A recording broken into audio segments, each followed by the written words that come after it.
News on the block, news on the block, y'all. News on the block, news on the block, y'all. News on the block, news on the block, y'all.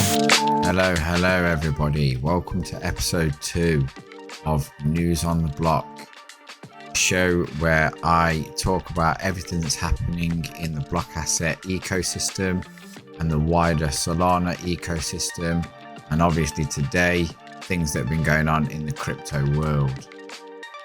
Let me know if you like this new anime's background. This is actually an image of me that I've imported and it's been cartoonized, and obviously I've added the Blaze HQ in the background. Let me know if you like it. I think it's pretty cool. Okay, so by far the biggest piece of news in the crypto world at the moment is the collapse of FTX, the exchange that has been caught up in lots of fraud, lots of shady behavior. Scroll a bit further down. Binance, we're going to step in to try and save FTX, and it's not happened essentially. And the worry now is that there might be a contagion where the wider crypto space suffers from further losses, with people withdrawing their money and being scared about holding their funds in exchanges. I also watched a really good podcast. It's called the All In Podcast, episode 104, and it's got Coinbase's CEO Brian Armstrong on there, and he explains the whole situation in a lot of depth. Really good episode. I recommend it to anybody, and you can actually just watch this one particular section there if you didn't want to watch the whole episode. Why is the collapse of FTX a problem? So you can see here it shows the crash of the Luna token, dropped the market down to around 1.2 trillion. And then the Luna contagion was other exchanges, big players defaulting, crashing, and also being liquidated. So we've spent a bit of time accumulating here, and then you can see it's the FTX market crash just here. The big question now is, will there be another FTX contagion just about here?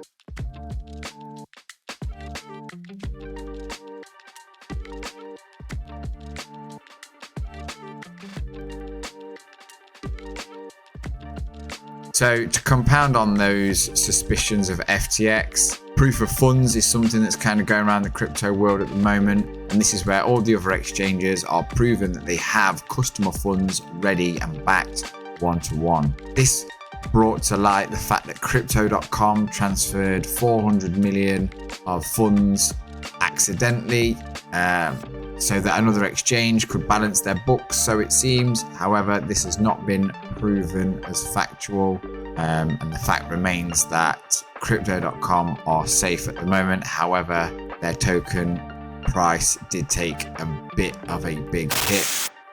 Okay, so even though the market has taken a bit of a hit and is a little bit wobbly at the moment, it's nice to see that Phantom are sticking by Blockasset, and they've been sweeping the floor, showing off the good work on Twitter. They swept over 50 Blockasset legends. Blockasset floor at the moment is 4.1, so that's looking really healthy. There's been tons of activity recently, with tons of sales happening over the last day or so. I guess the worry for most people with the news of FTX was, would their NFTs collapse as well? And it's nice to see here that, Blockasset legends stayed strong and actually kind of at one point reached 5 Solana. So that's pretty cool.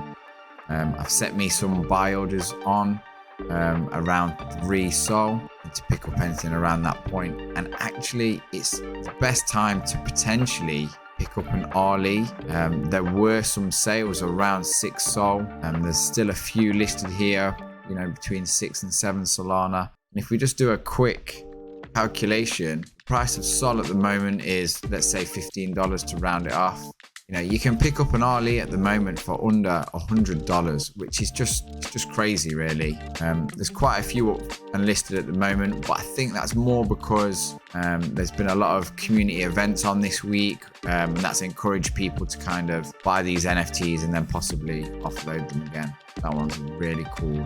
I'll leave there. Smash Bros suffered quite badly from the news there, so it seems. Correlates with the news, maybe not. But there is Smash Bro at the moment. Floor touched 2 Sol before going back up to 2.2. But if we actually take a quick look on Magic Eden, there's not too many to go before we're reaching 3 Sol. Then we've got the Usek NFT, is holding up at around 3.3 Sol, and the Leon NFT, which is currently around 3 Sol. It hasn't budged for a few days. It's kind of static there. Lastly, on this bit of the show, I guess it's to look at the block token, which is kind of really undersold at the moment, in my opinion. It's trading at around 3 cents, and since the sort of turn of mid-October, so around here, kind of down almost 40%. But I'm pretty sure this is going to recover. Crypto as a whole, it's down to 800 billion from over 1 trillion. So I think we're gonna see some nice growth from the Blockasset team. They're building things in the background, and I think when they start releasing some athlete tokens, we'll see Block shoot back up to this blue line here, around 10 cents. And then with a bit more success, I predict we're going to move up to around 14 cents. That's just my opinion, however. So let's have a quick browse through Twitter. So from the last episode, thank you for retweeting Blockasset, much appreciated. We're just going to go through, and I'm just going to stop at what I think are the kind of like the most important messages on here. So an important one here, the signing of Cal Borello, I think that's how you say it. That's cool. I've seen this guy knocking about before. I don't know much about him, but what I have seen, he was on the Block Party, and he seems a really cool guy. So on this day in 2002, Wayne Rooney scored this absolute banger against Arsenal. Go on, get in there, lad. What a goal. Okay, this was pretty cool, and this was during UFC 280. Darren Till and some of the Blockasset team were online streaming on YouTube, and fans were able to sit along and watch that. That was pretty cool, and I actually watched that myself. Okay, on the 31st of October, the team announced a massive coup, in my opinion, the signing of Alex Pereira. And this is a little bit of an intro here. There's a couple of videos on YouTube that are awesome, really, really well made. In fact, there's a bit of an intro to one of them there as well. Alex Pereira also has Blockasset shop with some experiences on there. In fact, here's the link. So let's give that a little click. And all of this is kind of in a trial stage. So I'm hoping in the future that a lot of these things, as the athlete tokens are released, are redeemable in the athlete token. You can see you can get a 5-minute call, training session, do some archery, some signed gloves, a trading card, or some merch. I mean, that's amazing. This is exactly why I kind of signed up and started following Blockasset. It's for these exact reasons and these experiences. And in my opinion, this is why Blockasset is better than Chili's and other things like that. There's some good sales here going on.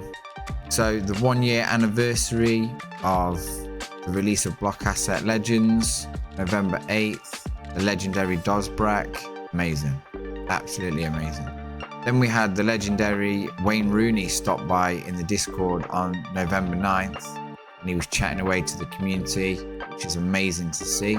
So there was a signed Rooney England shirt went up into the Blaze platform, and it was won by somebody in the community, and then actually donated to another member in the community, which is amazing to see. Somebody was going through a tough time, and it was donated from one fellow community member to another out of love and respect. And they are definitely the types of things we like to see. So November 13th, Alex Pereira beat Adesanya to become the new middleweight champion. Let's move over to the Blockasset medium site. If you want to read up on everything that I'm kind of talking about really, but in written format and probably in a bit more depth, I would head over to there and you'll be able to catch up with that kind of stuff. So I just wanted to have a quick look at the YouTube page for Blockasset, and this video is not getting the credit it deserves because I think it is so funny. Arnold Allen reviews meal deals with one of the community members who won this experience from the block party when that was on, and it's just a great watch. It's like mindless content that's just so cool, and they're just talking about the kind of meal deal foods that they would eat and whatever. It's just nice. It's nice to see one of the fans interacting with one of the Blockasset athletes, and I hope to see more of this kind of stuff because for me personally, this is the type of content that I actually like seeing. It's down to earth, and it's just really great that the community can actually meet with the athletes. Having said that, these two other episodes there created by Blockasset team are really well made. I love this. Pereira dressing up in war paint, ready for battle. Absolutely amazing. The music and the suspense was awesome. I really recommend that you go and check those out. Thanks for watching, guys. I really appreciate you, and I would really appreciate if you could like, subscribe, and follow me, mainly on Twitter and YouTube, as that help this channel grow and give me the motivation to carry on making these videos. I hope you have a great week, a great weekend. I wish you all the health and wealth. See you in the next episode. Bye.